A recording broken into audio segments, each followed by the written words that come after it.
ஸ்தோத்திரம் கர்த்தாவே, ஸ்தோத்திரிக்கிறேன் தகப்பனே, அன்பின் தேவனே, ஸ்தோத்திரிக்கிறேன் ஆண்டவரே, எல்லாம் வல்ல சர்வ வல்லவரை ஸ்தோத்திரிக்கிறேன் கர்த்தாவே. கர்த்தருடைய நாமத்தை துதிக்கிறேன் ஆண்டவரே. அவர் கிருபை என்றும் உள்ளது ஆண்டவரே. அவர் கிருபையால் நிலைத்திருக்கிறேன் கர்த்தாவே. உம்முடைய கிருபையால் தாங்கப்பட்டிருக்கிறேன் கர்த்தாவே. இந்த பொல்லாத உலகத்திலே கர்த்தாவே, நான் இம்மட்டும் கர்த்தாவே இந்த நாட்களை கடந்து வர கர்த்தர் தாமே எனக்கு கிருபை செய்தமைக்காக நன்றி செலுத்துகிறேன். உம்முடைய ஆவியினாலும் உம்முடைய பரிசுத்தத்தினாலும் கர்த்தாவே என்னை நடத்துவதற்காக நன்றி செலுத்துகிறேன் ஆண்டவரே. மனிதர்கள் கைவிட்டாலும் கர்த்தாவே நீர் என்னை கைவிடாதிருப்பதற்காக நன்றி செலுத்துகிறேன் தேவனே. இம்மட்டும் பாதுகாட்டி என் தேவனை இனிமேலும் என்னை பாதுகாக்க வல்லவராய் இருக்கிறீர் ஆண்டவரே.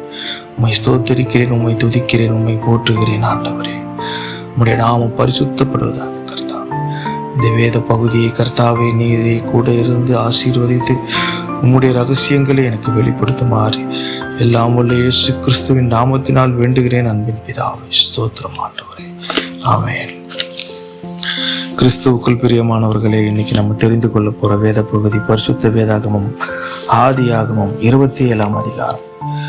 ஈசாக்கு முதிர் வயதானதினால் அவன் கண்கள் இருள் அடைந்து பார்வையற்று போன போது அவன் தன் மூத்த குமாரனாகிய ஏசாவை அழைத்து, என் மகனே என்றான்.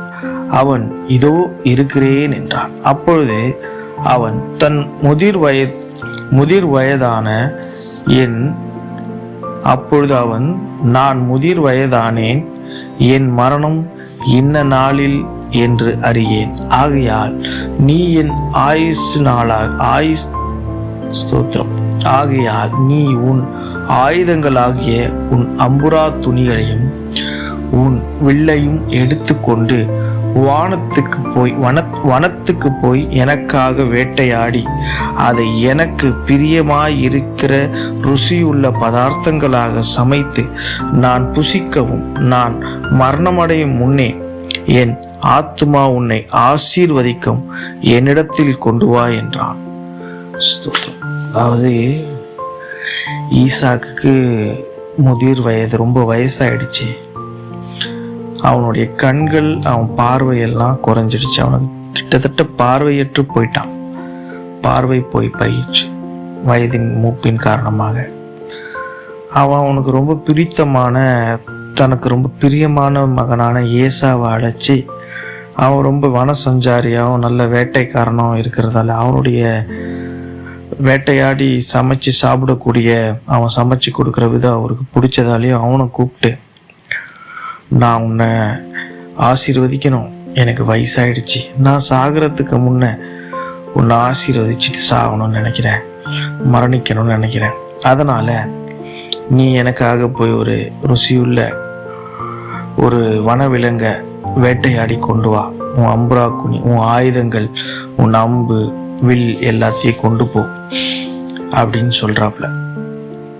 அது என்னன்னா, அந்த காலகட்டங்கள்லாம் ஒருத்தர் மரணிக்கிறதுக்கு முன்ன அவங்களுடைய கடைசி வார்த்தை ரொம்ப முக்கியம். அவங்க என்ன சொல்றாங்களோ அது அப்படியே நடக்கும். அவங்க என்ன ஆசீர்வதிக்கிறாங்களோ அது அப்படியே நடக்கும்ன்ற ஒரு நம்பிக்கை ஆதி காலம் தொற்று அதிகமா இன்றைக்கும் இருக்கு. ஆதி காலத்துல அது அதிகமா நம்புவாங்க. இது ஒரு எழுதப்படாத சட்டமாவே இருந்தது. ஸோ அதனால ஈசாக்கு தன் மகனை ஆசீர்வதிக்கணும், அவனுடைய ஆத்துமா அவனை ஆசீர்வதிக்கணும் அப்படின்னு சொல்லி அவன் விருப்பப்பட்டான். அவன் மரணிக்கிறதுக்கு முன்பாக அதுக்காக அவனுக்கு ஒரு ருசியுள்ள ஆகாரத்தை அவன் கையில கேட்டான். ஈசாக்கு தன் குமாரனாகிய ஏசாவோடு பேசுகையில் ரெபெக்காள் கேட்டுக்கொண்டிருந்தாள். ஏசா வேட்டையாடி கொண்டு வரும்படி வனத்துக்கு போனான். அப்பொழுது ரெபெக்காள் தன் குமாரனாகிய யாக்கோபை நோக்கி, உன் தகப்பன் உன் சகோதரனாகிய ஏசாவை அழைத்து, நான் புசித்து எனக்கு மரணம் வரும் முன்னே கர்த்தரை முன்னிட்டு உன்னை ஆசீர்வதிக்கும்படி நீ எனக்காக வேட்டையாடி அதை எனக்கு ருசியுள்ள பதார்த்தங்களாக சமைத்து கொண்டு வா என்று சொல்ல கேட்டேன். ஆகையால் என் மகனே, என் சொல்லை கேட்டு நான் உனக்கு கற்பனை கற்பிக்கிறபடி செய். நீ ஆட்டு மந்தைக்கு போய் 2 நல்ல வெள்ளாட்டு குட்டிகளை கொண்டு வா. நான் அவைகளை உன் தகப்பனுக்கு பிரியமானபடி ருசியுள்ள பதார்த்தங்களாக சமைப்பேன். உன் தகப்பன் தான் மரணமடையும் முன்னே உன்னை ஆசீர்வதிக்கும்படி அவர் புசிப்பதற்கு நீ அதை அவரிடத்தில் கொண்டு போக வேண்டும் என்றாள். அதற்கு யாக்கோபு தன் தாயாகிய ரெபெக்காளை நோக்கி, என் சகோதரனாகிய ஏசா ரோமம் மிகுந்தவன், நான் ரோமம் இல்லாதவன். ஒருவேளை என் தகப்பன் என்னை தடவி பார்ப்பார், அப்பொழுது நான் அவருக்கு எத்தனாய் காணப்பட்டு என்மேல் ஆசீர்வாதத்தை அல்ல சாபத்தை வரப்பண்ணி கொள்வேனே என்றான். ஸ்தோத்திரம். இவங்க ஏசாவும் ஈசாக்கும் பேசி கொண்டிருக்கிறத ரெபெக்கா, அதாவது ஈசாக்குடைய மனைவி ஏசாவுடைய அம்மா, யாக்கோபுடைய அம்மா கேட்டுடுறாங்க. கேட்டுட்டு அவங்க அப்பா இந்த மாதிரியெல்லாம் உங்கள் அண்ணனை ஆசீர்வதிக்கணும்னு பிளான் பண்ணியிருக்காரு, நான் உனக்கு ஒரு ஐடியா கொடுக்குறேன். இவர் எங்கள் அம்மாவுடைய செல்ல பிள்ளை இல்லையா, நான் உனக்கு ஒரு ஐடியா தரேன். நீ நேராக போ, சந்தைக்கு போயிட்டு நல்ல ஒரு எல்லாம் 2 ஆடை பிடிச்சிட்டு வா. வெள்ளாட்டை பார்த்து குட்டிகளாக நல்லா பிடிச்சிட்டு வா. அதை நான் ஒரு ருசியுள்ள உங்கள் அப்பாவுக்கு எப்படி பிடிக்குமோ அந்த மாதிரி ஒரு ருசியான ஒரு பதார்த்தமாக சமைச்சு கொடுக்குறேன். அவர் அதை சாப்பிட்டு உன்னை ஆசீர்வதிச்சுக்கிட்டோம். ஏசாவுக்கு வர வேண்டிய ஆசீர்வாதத்தை நீ வாங்கிக்க, நான் சொல்கிறத கேளு அப்படின்னு சொல்லி அவங்க அம்மா அவனை ரொம்ப கம்பல் பண்ணுறாங்க. இவன் ஐயோ ஏசா ரொம்ப முடியோடு இருக்கிறவனாச்சே, நான் போயிட்டு எங்கள் அப்பா முன்னால் இதெல்லாம் எடுத்துன்னு போய் கொடுக்கும்போது அவர் என்னை தடவி, கண்ணு தெரியலனாலும் என்னை தடவி பார்த்து என் உடம்புல முடியலன்றதை கண்டுபிடிச்சி என்னை ஆசீர்வதிக்கிறதுக்கு பதிலாக நான் திருட்டு பையனாச்சேன்னு சொல்லி என்னை சபிச்சுட்டா நான் என்ன பண்ணுவேன் அப்படின்னு அவங்க அம்மா கிட்ட ஒரு டிஸ்கஷன் பண்ணுறாப்புல. ஸோ இந்த மாதிரி நடந்துட்டு இருக்கு. இது நல்லதா கெட்டதா, இவங்க பண்றது சரியா தப்பான்லாம் தெரியல. ஆனா இறைவன் ஒரு விஷயத்தை குறித்து யாக்கோபின் மூலமா செய்யணும்னு நினைச்சிட்டாரு. ஸோ அதனால அவர் ரெபேக்காவை பயன்படுத்தி ரெபேக்கா மூலியமா ஈசாக்கு கிட்ட இருந்து வர வேண்டிய ஆசீர்வாதங்களை டைவர்ட் பண்ணி அதை யாக்கோபுக்கு கொடுக்க விரும்புறாங்க. இது இறைவன் முடிவு பண்றது தான். ஏன்னா இந்த யாக்கோபுடைய சந்ததியில தான் இயேசு கிறிஸ்து பிறப்பார். ஒருவேளை இந்த ஆசீர்வாதம் ஏசாவுக்கு போயிருந்தா இயேசு கிறிஸ்து யாக்கோபின் சந்ததியில பிறக்காமலே போயிருக்கலாம், இல்லை பிறக்க முடியாமலே போயிருக்கலாம். ஏன்னா ஏசாவுடைய சந்ததி அது வேற மாதிரி இருக்கும். ஏன்னா இவங்கிட்ட நல்ல குணங்கள் இருக்கு. யாக்கோபு கிட்ட அவன் திருடனா இருந்தாலும் ஏமாத்துறவனா இருந்தாலும் குணசாலியா இருந்தான். ஆனா ஏசா அப்படி கிடையாது. ஏசா அவன் என்னதான் நேர்மையா அவன் ஃபாலோ பண்ணாலும் அவன்கிட்ட சில நல்ல குணங்கள் காணப்படலை. இதுதான் இறைவன் அவங்க கிட்ட பிரிச்சு பார்க்கிறார் 2 பேர்கிட்ட. அதற்கு அவன் தாய், என் மகனே, உன்மேல் வரும் சாபம் என்மேல் வரட்டும். என் சொல்லை மாத்திரம் கேட்டு நீ போய் அவைகளை என்னிடத்தில் கொண்டு வா என்றான். அவன் போய் அவைகளை பிடித்து தன் தாயினிடத்தில் கொண்டு வந்தான். அவனுடைய தாய் அவன் தகப்பனுக்கு பிரியமானபடி ருசியுள்ள பதார்த்தங்களை சமைத்தாள். பின்பு ரெபெக்காள் வீட்டிலே தன்னிடத்தில் இருந்த தன் மூத்த மகனாகிய ஏசாவின் நல்ல வஸ்திரங்களை எடுத்து தன் இளைய மகனாகிய யாக்கோபுக்கு உடுத்தி வெள்ளாட்டு குட்டிகளின் தோலை அவன் கைகளிலேயும் ரோமம் இல்லாத அவன் கழுத்திலேயும் போட்டு தான் சமைத்த ருசியுள்ள பதார்த்தங்களையும் அப்பங்களையும் தன் குமாரனாகிய யாக்கோபின் கையிலே கொடுத்தாள். அவன் தன் தகப்பனிடத்தில் என் தகப்பனே என்றான். அதற்கு அவன், இதோ இருக்கிறேன், நீ யார் என் மகனே என்றான். அப்பொழுது யாக்கோபு தன் தகப்பனை நோக்கி, நான் உமது மூத்த மகனாகிய ஏசா, நீர் எனக்கு சொன்னபடியே செய்தேன். உம்முடைய ஆத்துமா என்னை ஆசீர்வதிக்கும்படி நீர் எழுந்து உட்கார்ந்து நான் வேட்டையாடி கொண்டு வந்ததை புசியும் என்றான். அப்பொழுது ஈசாக்கு தன் குமாரனை நோக்கி, என் மகனே, இதோ உனக்கு இத்தனை சீக்கிரமாய் எப்படி அகப்பட்டது என்றான். அவன் உம்முடைய தேவனாகிய கர்த்தர் எனக்கு நேரிட பண்ணினார் என்றார். அப்பொழுது ஈசாக்கு யாக்கோபை நோக்கி, என் மகனே, நீ என் குமாரனாகிய ஏசாதானோ அல்லவோ என்று நான் உன்னை தடவி பார்க்கும்படி கிட்டே வா என்றான். யாக்கோபு தன் தகப்பனாகிய ஈசாக் கண்டையிலே கிட்டே போனான். அவன் இவனை தடவி பார்த்து, சத்தம் யாக்கோபின் சத்தம், கைகளோ ஏசாவின் கைகள் என்று சொல்லி, அவனுடைய கைகள் அவன் சகோதரனாகிய ஏசாவின் கைகளைப் போல ரோமமுள்ளவைகளாய் இருந்தபடியினாலே இன்னான் என்று அறியாமல் அவனை ஆசீர்வதித்து, நீ என் குமாரனாகிய ஏசாதானோ என்றான். அவன், நான் தான் என்றான். அப்பொழுது அவன், என் குமாரனே, நீ வேட்டையாடி கொண்டு வந்ததை நான் புசித்து என் ஆத்துமா உன்னை ஆசீர்வதிக்கும்படி அதை என் கிட்டே கொண்டு வா என்றான். அவன் அதை கிட்டே கொண்டு போனான். அப்பொழுது அவன் புசித்து பிற்பாடு திராட்சரசம் அவனுக்கு கொண்டு வந்து கொடுத்தான். அவன் குடித்து, அப்பொழுது அவன் தகப்பனாகிய ஈசாக்கு அவனை நோக்கி, என் மகனே, நீ கிட்ட வந்து என்னை முத்தம் செய் என்றான். அவன் கிட்டே போய் அவனை முத்தம் செய்தான். அப்பொழுது அவனுடைய வஸ்திரங்களின் வாசனையை மோந்து, இதோ என் குமாரனுடைய வாசனை கர்த்தர் ஆசீர்வதித்த வயல்வெளியின் வாசனையை போல் இருக்கிறது. தேவன் உனக்கு வானத்து பனியையும் பூமியின் கொழுமையும் கொடுத்து மிகுந்த தானியத்தையும் திராட்சரசத்தையும் தந்தருளுவாராக. ஜனங்கள் உன்னை சேவிக்கவும் ஜாதிகள் உன்னை வணங்கவும் கடவார்கள். உன் சகோதரருக்கு எஜமானாயிருப்பாய். உன் தாயின் பிள்ளைகள் உன்னை வணங்குவார்கள். உன்னை சபிக்கிறவன் சபிக்கப்படுவார்கள். உன்னை ஆசீர்வதிக்கிறவர்கள் ஆசீர்வதிக்கப்படுகிறவர்களா இருப்பார்கள் என்று சொல்லி அவனை ஆசீர்வதித்தான்.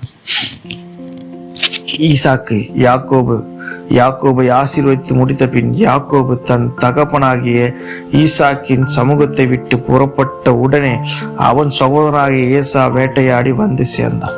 ஸ்தோத்திரம். இப்போ இது வரைக்கும் என்ன பார்த்தோம்னா, அவங்க அம்மா சமைச்சு யாருக்கிட்ட கொடுக்குறாங்க, யாக்கோபு கிட்ட கொடுத்து அப்பா கிட்ட கொடுறா அப்படின்னு சொல்றாங்க. அவரும் எடுத்துட்டு போய் அவங்க அப்பா கிட்ட கொடுக்குறான். அப்போ அவங்க அப்பா, என்னடா உன் குரல் என்னமோ வித்தியாசமா இருக்கே அப்படின்னு சொல்லி கேட்குறாரு. இல்லை, நீ ஏசாதானா அப்படின்னு ஒரு கன்ஃபர்மேஷனும் பண்றாரு. ஆமாம், நான் ஏசாதான், என் வாய்ஸ் கொஞ்சம் கிட்டவா அப்படின்ட்டாரு. கிட்ட அவனை அப்படியே தடவி பார்க்குறான். தடவி பார்த்தா கை, கால், கழுத்து எல்லாத்தையும் தொட்டு பார்க்குறாரு. முடியா இருக்கு. கையை தடுவுறாரு, கழுத்து தடுவுறாரு.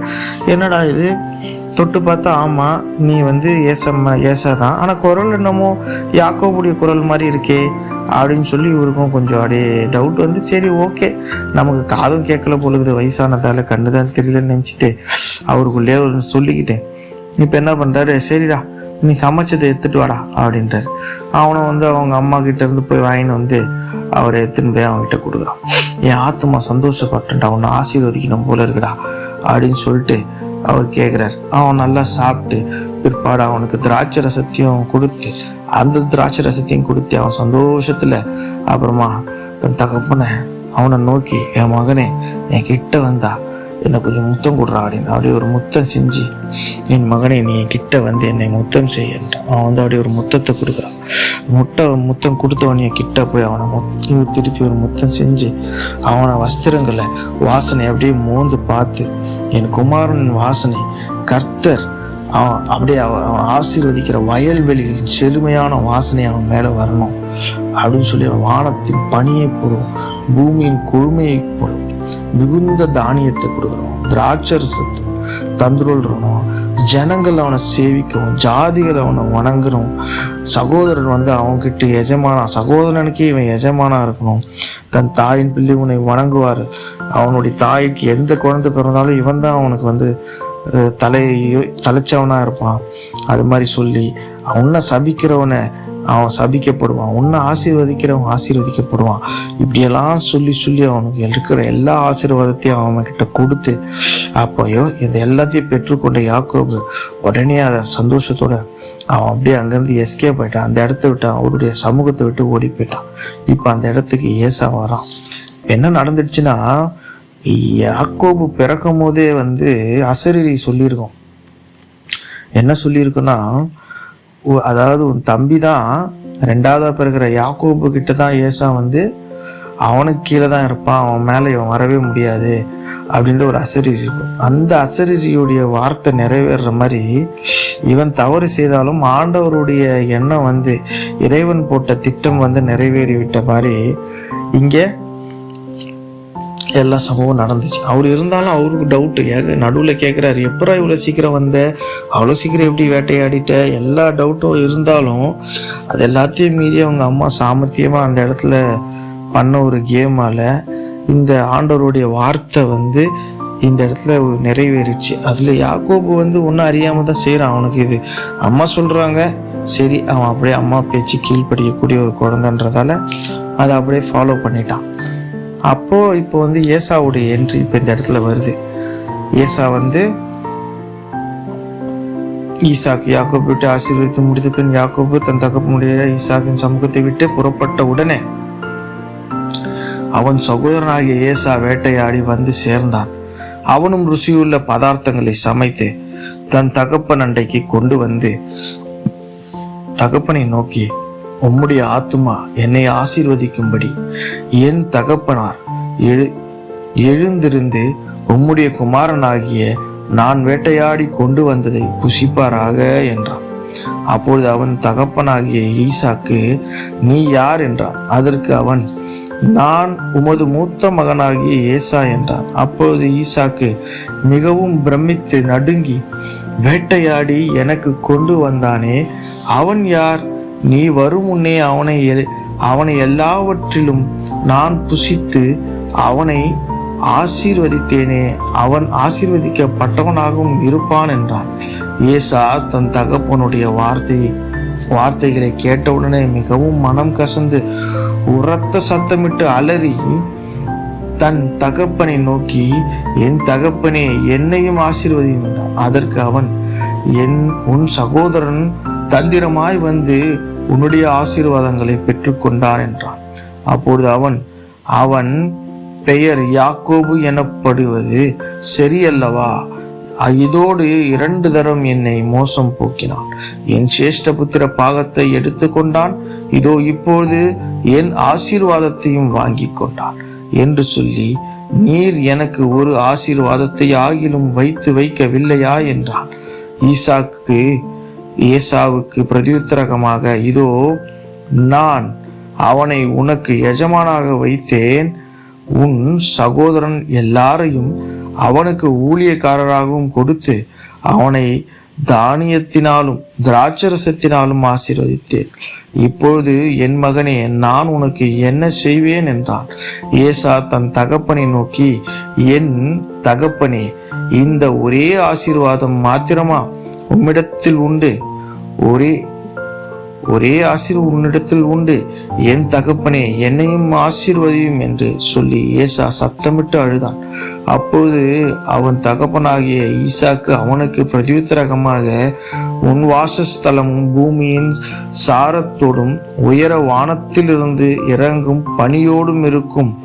உன் பட்டயத்திலே நீ பிழைத்து உன் சகோதரனை சேவிப்பாய்.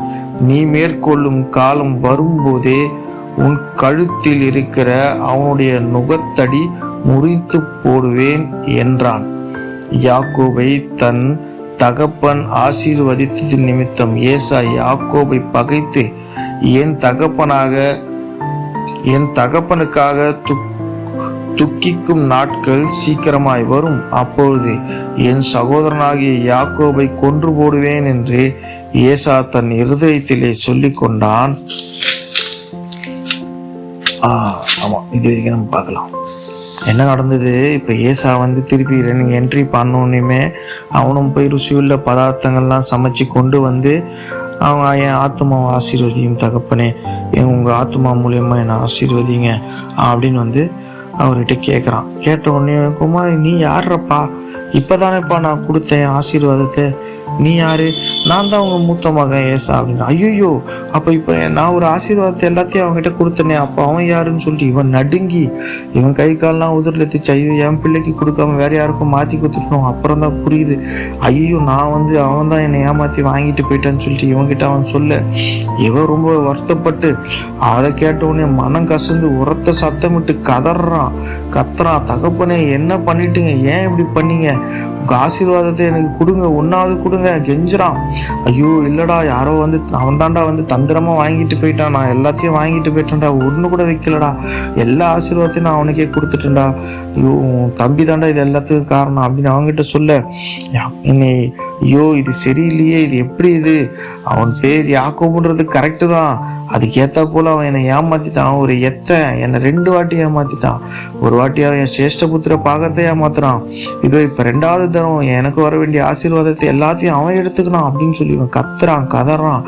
நீ எனக்காக ஒரே ஒரு ஆசீர்வாதத்தை வைக்கலையா அப்படின்னு சொல்லி கேட்குறான். அப்பா இல்லடா, ஒண்ணு கூட இல்லடா, நான் என்னடா பண்றது அப்படின்னு சொல்லி கேட்க, ஐயோ நான் போய் அவனை உனக்கு எஜமானா வச்சுட்டேன், அவன் சகோதரர் எல்லாரையும் அவனுக்கு ஊழியக்காரனா வச்சுட்டேன், அவன் அவனை தானியத்துல திராட்சரசத்துல எல்லாத்தையும் அவனை ஆசீர்வதிச்சேன், என் மகனே உனக்கு நான் என்னடா செய்ய போறேன் அப்படின்னு சொல்லி அவரால் ஏசா என் தகப்பனை நோக்கி, என் தகப்பனே இந்த ஒரே ஆசீர்வாதம் மாத்திரம்தான் அவங்ககிட்ட இருந்துச்சா, வேற எதுவுமே இல்லையா, எனக்காக ஏதாவது ஒண்ணு கூட மிச்சம் வைக்கலையா, நீ எல்லாத்தையும் அவங்ககிட்ட கொடுத்துட்டியான்னு சொல்லி சத்தமிட்டார். அந்த காலத்துல இந்த ஒரு அப்பா கிட்ட கிடைக்கக்கூடிய ஒரு ஆசீர்வாதம் எவ்வளவு முக்கியம்னு பாருங்க.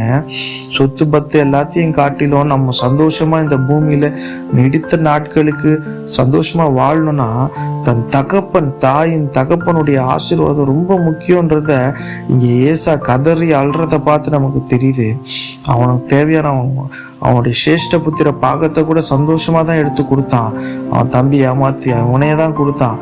அவன் பணம் எல்லாத்தையும் எடுத்துட்டு போடான். ஆனா அவங்க அப்பா கிட்ட இருந்து வர ஆசீர்வாதம் அவனை விட்டு போகும்போது அவன் கெட்டவனா இருந்தா கூட அவன் கதறான் பாருங்க. அதுல இருந்து தெரிஞ்சுக்கணும், ஒரு தகப்பனுடைய ஆசீர்வாதம் ஒரு மகனுக்கு எவ்வளவு முக்கியம். இந்த பூமியில அவன் வாழ்ற நாட்கள்ல அது அவனை எந்த அளவுக்கு ஆசீர்வாதமா அவனை வச்சுக்கோன்றது, நம்முடைய தகப்பனை நம்ம எந்த அளவுக்கு சந்தோஷமா வச்சுக்கிறோமோ அதுல இருந்து தான் நமக்கு இந்த ஆசீர்வாதம் கிடைக்கும்ன்றத வேதாகமும் ரகசியமா நமக்கு இதை வெளிப்படுத்து. அப்போது அவன் தகப்பனாக ஏசாக அவனை பிரதியுத்தரகமாக, உன் வாசஸ்தலங்கள் பூமியின் சாரத்தோடு உயர வானத்திலிருந்து இறங்கும் பனியோடு இருக்கும், உன்னை பட்டயத்திலே நீ பிழைத்து உன் கத்தியால நீ பிழைத்து உன் சகோதரனையே சேவிப்ப, அவனை நீ வணங்கினாலும் உன்னுடைய ஆயுதம், உன்னுடைய வேட்டையாடக்கூடிய திறமை, உன்னுடைய கத்தி உன்னை காப்பாற்றும் அப்படின்னு சொல்லி ஒரு சின்ன ஆசீர்வாதத்தை அவனுக்கு கொடுக்குறாரு. நீ மேற்கொள்ளும் காலம் வரும், உன் கழுத்தில் இருக்கிற அவனுடைய நுகத்தடியை முறித்து போடுவாய், அவனையும் நீ ஒரு காலத்துல அவனை ஜெயிப்ப அப்படின்னு சொல்லி இவர்கிட்ட ஒரு ஆசீர்வாதத்தையும் அவர் கொடுக்க ட்ரை பண்றாரு. அப்போ யாக்கோபு என்ன பண்றான், தன் தகப்பன் ஆசீர்வாதத்தின் நிமித்தம் ஏசா யாக்கோபை பகைக்க ஆரம்பிச்சிட்டான். அவனை எப்படியாவது என் தகப்பனுக்கான துக்க நாட்கள் வரும், அதாவது என் தகப்பன் இறந்து அவனுக்கான துக்க நாட்கள் வரும், ஏன்னா இறந்ததுக்கு அப்புறம் சில நாட்கள் துக்கத்துல இருப்பாங்க, அந்த துக்க நாட்கள் முடிஞ்ச உடனேயும் அவனை கண்டிப்பா என் கையால கொன்னு போடுவேன் அப்படின்னு சொல்லி ஏசா தன்னுடைய இருதயத்துல சொல்ல ஆரம்பிச்சான். மூத்த மகனாகிய ஏசாவின் வார்த்தைகளை ரெபேக்காளுக்கு அறிவிக்கப்பட்டது.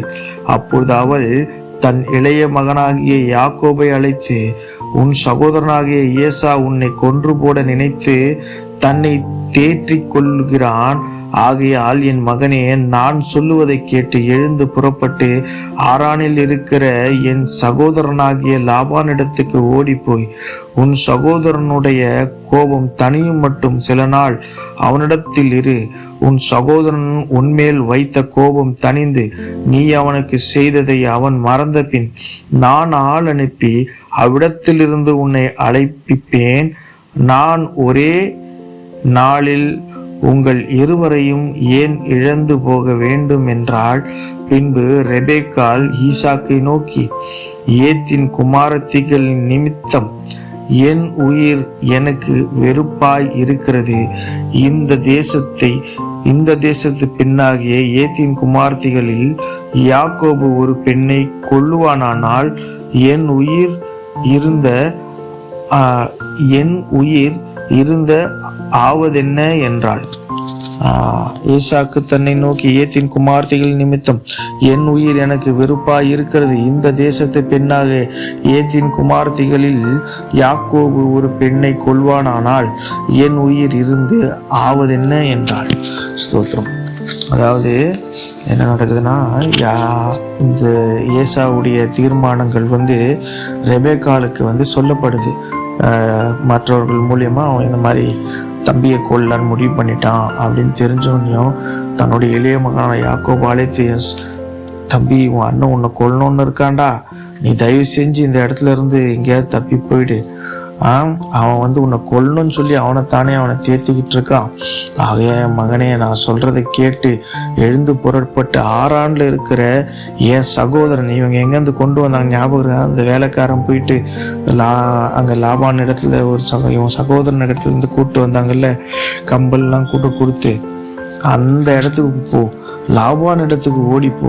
உன் சகோதரனுடைய கோபம் தனியிற வரைக்கும் சில நாள் அவன் இடத்துல இரு.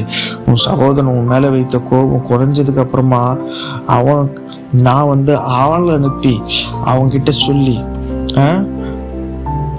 அவனுக்கு செய்ததை அவன் மறந்த பின், நீ அவனுக்கு செஞ்சதெல்லாம் அவன் மறந்ததுக்கு அப்புறமா நான் ஆள் அனுப்பி அவனிடத்துல நான் உன்னை கூப்பிட்டுக்கிறேன். அது வரைக்கும் நீ பத்திரமா நீ அந்த என் உங்க மாமா கிட்ட என் அண்ணன் கிட்ட இரு. நான் ஒரே நாள்ல உங்க 2 பேரையும் இழக்க விரும்பல. நீங்க 2 பேரும் அடிச்சுன்னு சாவுறது நான் விரும்பல. அதனால எங்கேயாவது ஒரு மூலையில நீங்க நிம்மதியா இருந்தாலே போதும். அவன் இங்க இருக்கட்டும், நீ அங்க போயிடு. இங்க ஏத்தின் குமாரத்திகள் இங்க இருக்கிறவங்களை நீ யாரையும் கல்யாணம் பண்ண வேண்டாம். நீ போய் இந்த தேசத்து பெண்கள் வேணாம். ஏன் இந்த தேசத்து பெண்கள் வேணான்றாங்கன்னா, அவங்க இவங்களை போல ஒரே தெய்வங்களை வணங்குறது இல்லை. இவள் பாரு, அவ எங்க ஆபிரகாம் தன்னுடைய சாரா எங்க பெண் எடுத்தாங்க அந்த ஊருக்கு போய் பெண் எடுத்தா. அதே மாதிரி இங்க ரெபேக்கால் என்ன பண்றா, யாக்கோபுக்கு தன்னுடைய ஊர்ல இருந்து பெண் எடுக்கணுன்றதுக்காக, நீ போய் என் மாமாவை பாரு, இந்த ஊர் பொண்ணு உனக்கு யாருமே வேணாம், நீ அங்க போ அப்படின்னு சொல்லி இவனை இங்க இருந்து அனுப்புறா. இந்த அதிகாரம் முடியுது. முக்கியமான அதிகாரம் இந்த 27ஆம் அதிகாரம். என்ன நடக்குதுன்னா, ஏசாவுடைய ஆசீர்வாதம் இந்த இடத்துல எல்லாமே யாக்கோபுக்கு மாறுது. அதுக்கப்புறம் இந்த யாக்கோபு என்ன பண்றான், இந்த இடத்த விட்டு அவங்க அண்ணன் ஊருக்கு போக சொல்லி அவங்க அம்மா அவனை காப்பாற்றி அனுப்புறாங்க. இது ஒரு முக்கியமான அப்படியே ஒரு ஸ்டோரி மாதிரி இதை அழகா இந்த சாப்டர் அப்படியே காட்டியிருப்பாங்க. இத்தோடு இந்த அதிகாரம் முடிவுற்றது.